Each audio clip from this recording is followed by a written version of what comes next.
80 શબ્દ ઝડપ. રેડી? ફકરો.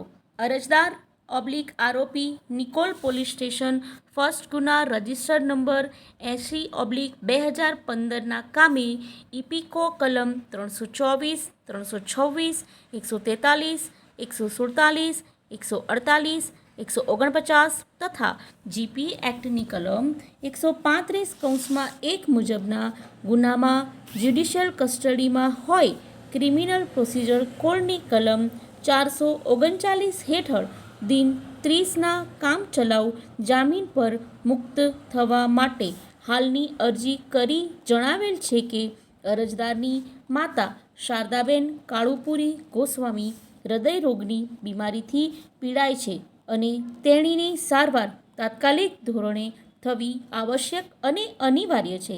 તેણીના આવકના કોઈ સાધન નથી અને તે અરજદારની માતાની સારવાર માટે નાણાકીય સગવડ કરવા તેના માતાને બાયપાસ સર્જરી કરાવવાની જરૂરિયાત ઉપસ્થિત થાય તો સેવા ચાકરી કરવા દિન 30 માટે કામચલાઉ જામીન આપવા જણાવેલ છે.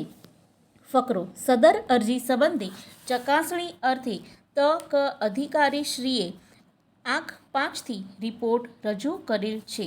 તેમાં દર્શાવેલ છે કે અરજદારની માતા શારદાબેન કાળુપુરી ગોસ્વામી છેલ્લા 6 માસથી બીપીની તકલીફ રહે છે અને તેઓને ડૉક્ટર સાહેબને ત્યાં ચેકઅપ કરાવેલ હોય તે સંબંધે નિવેદન મેળવતા ડૉક્ટર અમિત વી પટેલ નિવેદનમાં જણાવેલ છે કે તેમની શ્રીજી મેડિકલ નર્સિંગ હોમમાં તારીખ 20/12/2015ના રોજ શારદાબેનને માથું તેમજ છાતીમાં દુખતું હોય જેથી TMT તથા 2D ઇકો ટેસ્ટ કરવા રહેલ, પરંતુ ત્યારબાદ શારદાબેન તેમની ક્લિનિકે આવેલ નહીં અને તેમનો રિપોર્ટ આવ્યા બાદ તેની દવા કરી શકાય જેથી તેઓએ બાયપાસ કરવાનું જણાવેલ નથી.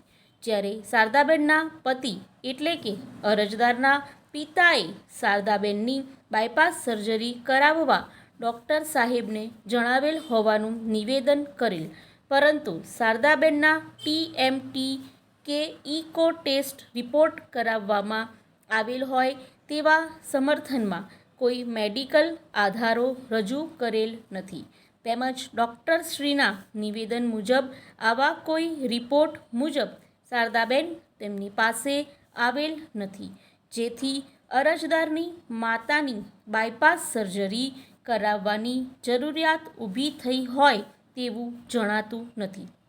જેથી જે કારણોસર કામચલાઉ જામીન પર મુક્ત થવા માટે અરજદારે માંગણી કરેલ છે તેની સત્યતાની ચકાસણી કરતાં સત્ય જણાતું ન હોય જામીન આપવા પાત્ર નથી અને વિવેકાધીન સત્તાનો ઉપયોગ કરવા પાત્ર જણાતું નથી.